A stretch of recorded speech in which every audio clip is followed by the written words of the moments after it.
आप सभी श्रोतागणों को मेरा प्रणाम। प्रस्तुत है मुंशी प्रेमचंद की कहानी तथ्य।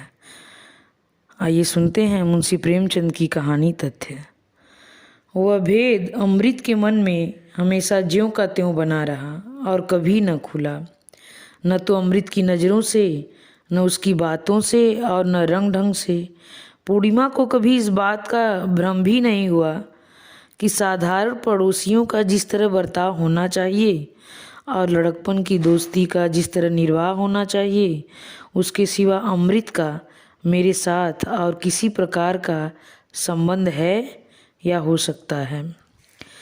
बेशक जब वह घड़ा लेकर कुएं पर पानी खींचने के लिए जाती, तब अमृत भी ईश्वर जाने कहाँ से वहाँ आ पहुँचता था और ज़बरदस्ती उसके हाथ से घड़ा छीनकर उसके लिए पानी खींच देता था।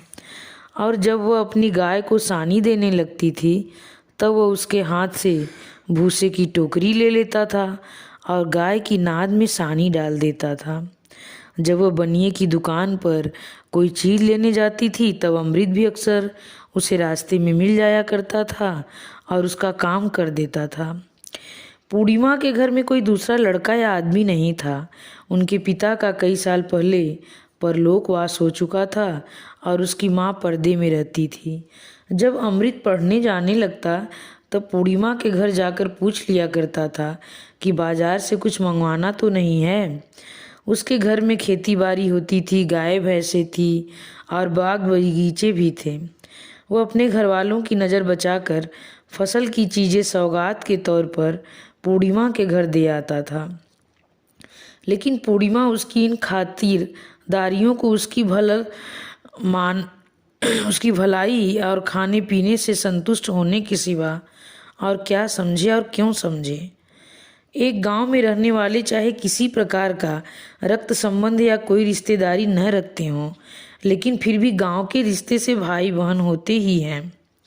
इसलिए इन खातिरदारियों में कोई खास बात न थी।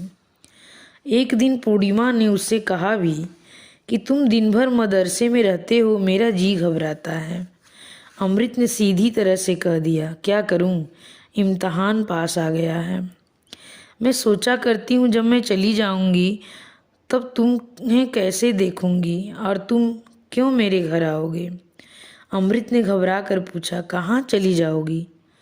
पूर्णिमा लजा गई, फिर बोली, जहाँ तुम्हारी बहनें चली गईं, जहाँ सब लड़कियाँ चली जाती हैं। अमृत ने निराश भाव से कहा, अच्छा यह बात। इतना कहकर अमृत चुप हो गया। अभी तक यह बात कभी उसके ध्यान में नहीं आई थी कि पूर्णिमा कहीं चली भी जाएगी। इतनी दूर तक सोचने की उसे फुर्सत ही नहीं थी। प्रसन्नता तो वर्तमान में ही मस्त रहती है। यदि भविष्य की बातें सोचने लगे तो फिर भी प्रसन्नता ही क्यों रहे। और अमृत जितनी जल्दी इस दुर्घटना के होने की कल्पना कर सकता था, उससे पहले ही यह दुर्घटना एक खबर के रूप में सामने आ ही गई। पूर्णिमा के ब्याह की एक जगह बातचीत हो गई। अच्छा दौलतमंद खानदान था और साथ ही इज्जतदार भी। पूर्णिमा की माँ ने उसे बहुत खुशी से मंजूर भी कर लिया। गरीबी की उस हालत में उसकी नज़रों में जो चीज़ सबसे ज़्यादा प्यारी थी वह दौलत थी, और यहाँ पूर्णिमा के लिए सब तरह से सुखी रहकर जिंदगी बिताने के सामान मौजूद थे। मानो उसे मुँह मांगी मुराद मिल गई हो। इससे पहले वह मारे फिक्र के घुली जाती थी। लड़की के ब्याह का ध्यान आते ही उसका कलेजा धड़कने लगता था। अब मानो परमात्मा ने अपने एक ही कटाक्ष से उसकी सारी चिंताओं और विकलताओं का अंत कर दिया। अमृत ने सुना तो उसकी हालत पागलों की सी हो गई। वह बेतहाशा पूर्णिमा के घर की तरफ दौड़ा, मगर फिर लौट पड़ा। होश ने उसके पैर रोक दिए। वह सोचने लगा कि वह जाने से क्या फ़ायदा, आखिर उसमें उसका कसूर ही क्या है और किसी का क्या कसूर है। अपने घर आया और मुंह ढक कर लेटा रहा। पूर्णिमा चली जाएगी, फिर वह कैसे रहेगा। वह विचलित सा होने लगा। वह जिंदा ही क्यों रहे, जिंदगी में रखा ही क्या है। लेकिन यह भाव भी दूर हो गया और उसका उस निस्तब्धता से जो तूफान के बाद आती है वह उदासीन हो गया। जब पूर्णिमा जाती ही है तो वह उसके साथ कोई संबंध क्यों रखे, क्यों मिले जुले। और अब पूर्णिमा को उसकी परवाह ही क्यों होने लगी, और परवाह थी ही कब। वह आप ही उसके पीछे कुत्तों की तरह दुम हिलाता रहता था। पूर्णिमा ने तो कभी बात भी नहीं पूछी, और अब उसे क्यों न अभिमान हो, एक लखपति की स्त्री बनने जा रही है। शौक से बने, अमृत भी जिंदा रहेगा, मरेगा नहीं। यही इस जमाने की वफादारी की रस्म है। लेकिन ये सारी तेजी दिल के अंदर ही अंदर थी और निरर्थक थी।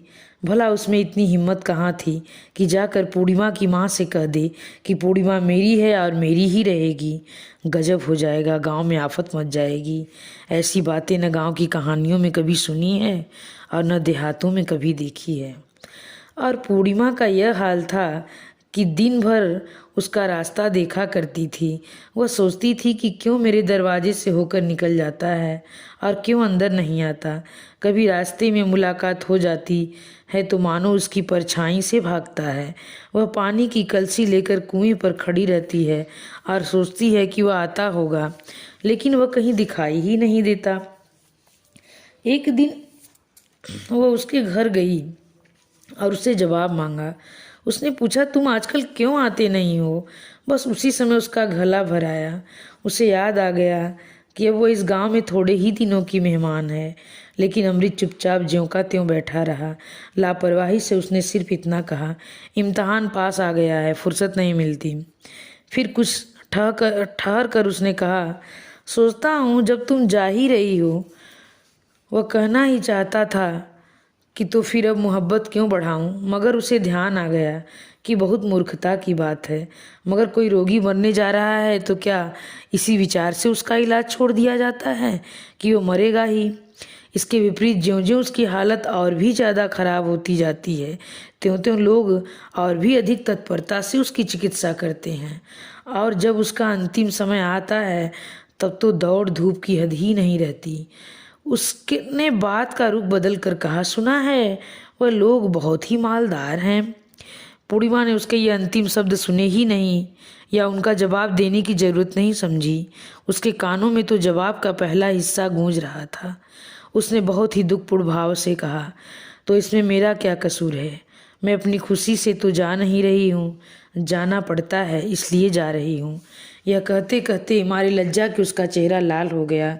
जितना उसे कहना चाहिए था शायद उससे ज़्यादा ही वह कह गई थी। मोहब्बत में भी शतरंज की सी चालें होती हैं। अमृत ने उसकी तरफ इस तरह देखा कि मानो यह इस बात की जांच करना चाहता है कि इन शब्दों में कुछ अर्थ भी है या नहीं। क्या अच्छा होता कि उसकी आंखों में आर पार देखने की शक्ति होती। इस तरह तो सभी लड़कियां निराशा भाव से बातें करती हैं, मानो ब्याह होते ही उनकी जान पर आ बनेगी।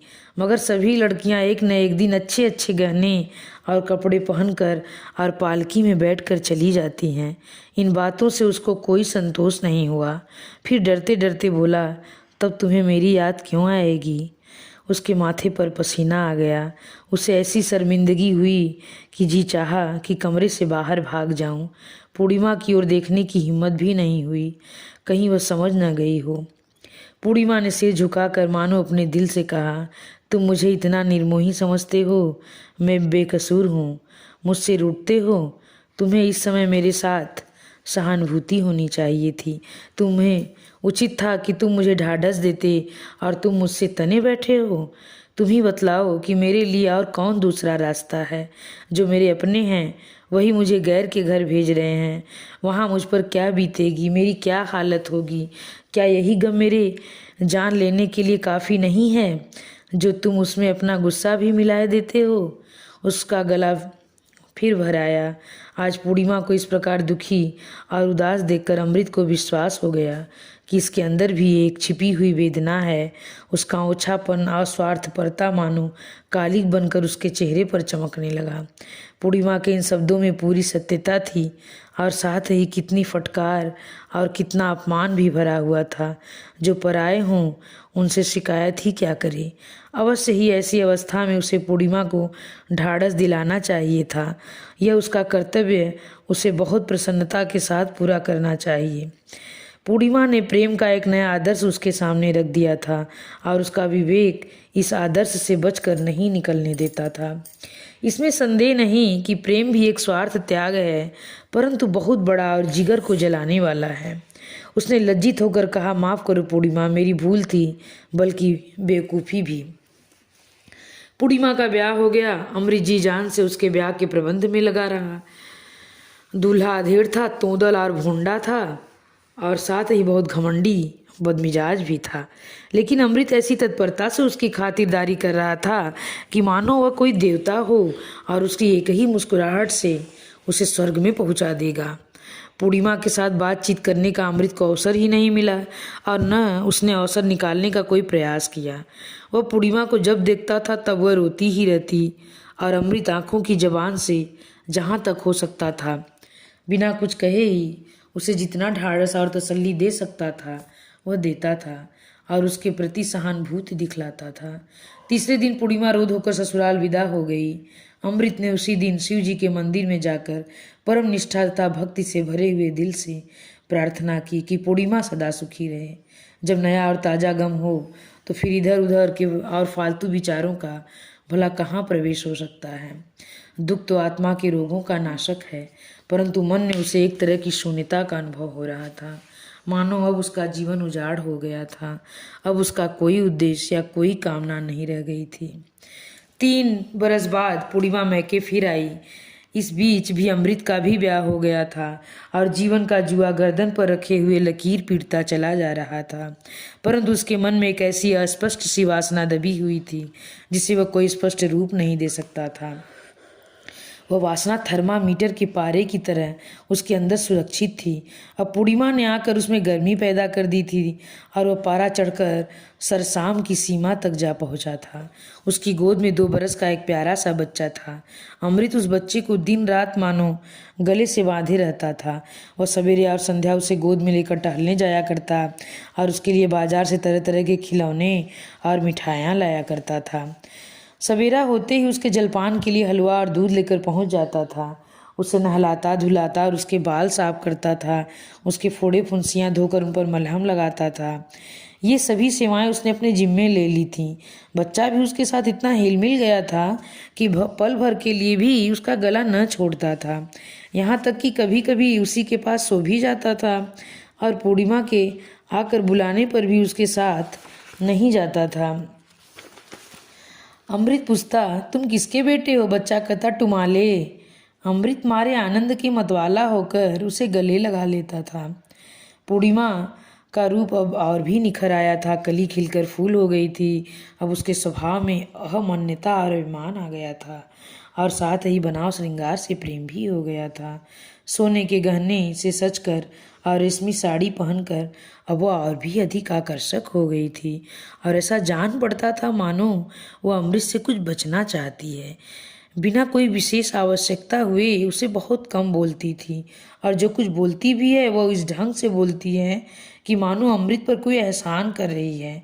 अमृत उसके बच्चे के लिए इतनी जान देता था और उसकी फरमाइशों को कितने शौक से पूरा करता है, लेकिन ऊपर से देखने पर यही जान पड़ता था कि पूर्णिमा की निगाहों में उसकी इन सब सेवाओं का कोई मूल्य ही नहीं था।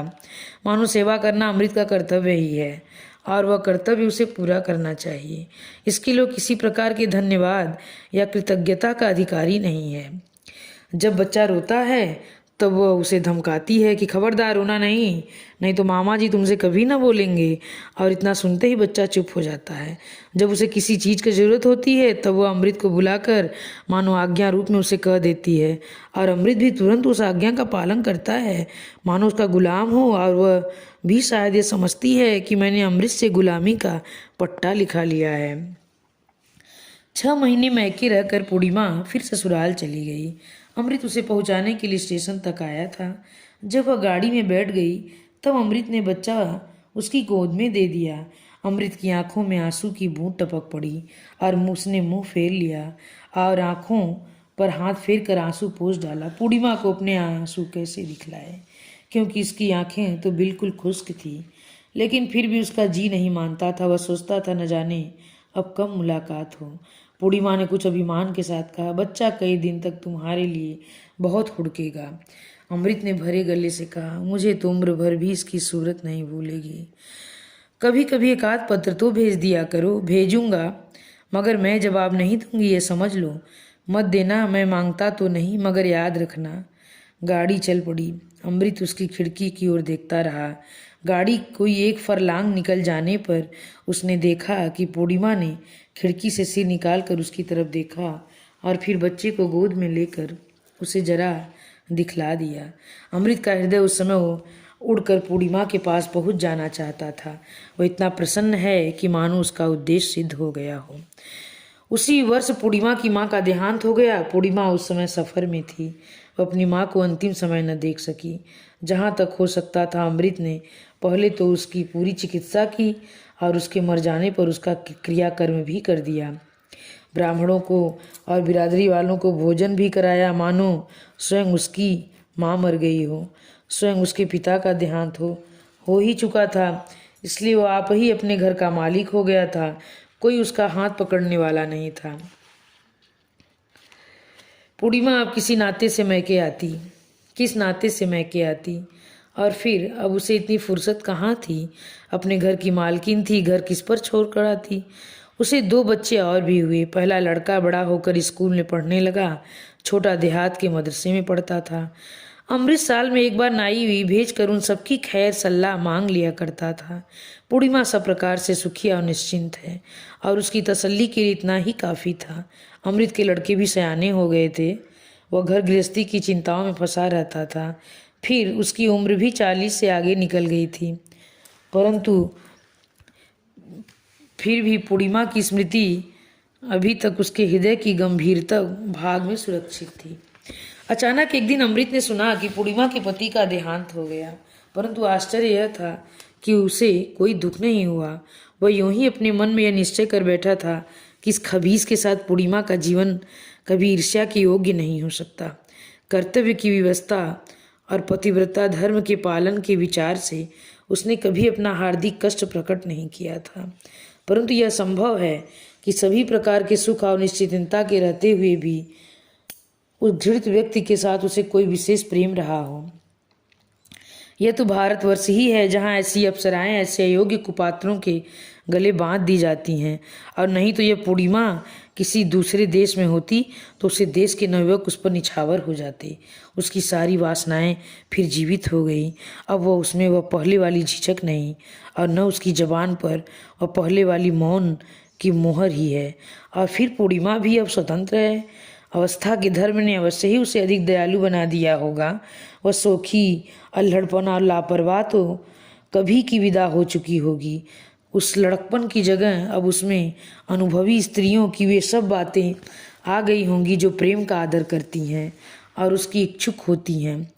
वह पूर्णिमा के घर मातम पुरसी करने जाएगा और उसे अपने साथ ले आएगा और जहाँ तक हो सकेगा उसकी सेवा करेगा। अब पूर्णिमा के केवल सामीप्य से ही उसका संतोष हो जाएगा। वह केवल उसके मुंह से यह सुनकर ही हार्दिक संतोष प्राप्त करेगा कि वह भी उसे याद करती है, अब भी उससे वही बचपन का सा प्रेम करती है। 20 साल पहले उसने पूर्णिमा की जो सूरत देखी थी, उसका शरीर भरा हुआ था, गालों पर लाली थी, अंगों में कोमलता थी, उसकी खुची हुई डोरी थी जो मानो अमृत के भरे हुए कुंड के समान थी, उसकी मुस्कुराहट मादक थी। बस उसका वही रूप अब भी बहुत थोड़े ही परिवर्तन के साथ उसकी आंखों में समाया हुआ था, और वो परिवर्तन उस एकांत की आंखों में उसे और भी अधिक प्रिय जान पड़ने लगा था। अवश्य ही समय की प्रगति का उस पर कुछ न कुछ प्रभाव होगा, परंतु पूर्णिमा के शरीर में किसी ऐसे परिवर्तन की कभी वो कल्पना भी नहीं कर सकता था जिससे उसकी मनोहरता में कोई अंतर आ जाए। और अब वो अकेले ऊपरी रूप का उतना अधिक इच्छुक भी नहीं रह गया था जितना उसके मधुर वचनों का भूखा था। वह उसकी प्रेमपूर्ण दृष्टि और उसके विश्वास का ही विशेष इच्छुक था। अपने पुरुषोचित आत्माभिमान के कारण कदाचित वह यह भी समझता था कि पूर्णिमा की अतृप्त प्रेम भावना को अपनी नाजबरदारियों और प्रेम के आवेश से सुरक्षित रखेगा और अपनी पिछली भूल चूक का मार्जन कर डालेगा। संयोग से पूर्णिमा स्वयं ही एक दिन अपने छोटे बच्चे के साथ अपने घर आ गई।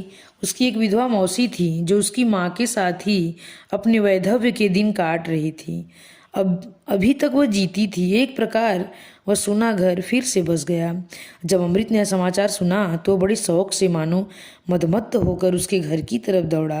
वो अपने लड़कपन और जवानी की मधुर स्मृतियों को अपने मन की झोली में अच्छी तरह संभालता हुआ ले जा रहा था। उसी समय उसकी अवस्था ठीक उस छोटे बच्चे के समान थी जो अपने हमजोली को देखकर उसके साथ खेलने के लिए टूटे फूटे खिलौने लेकर दौड़ पड़ता है।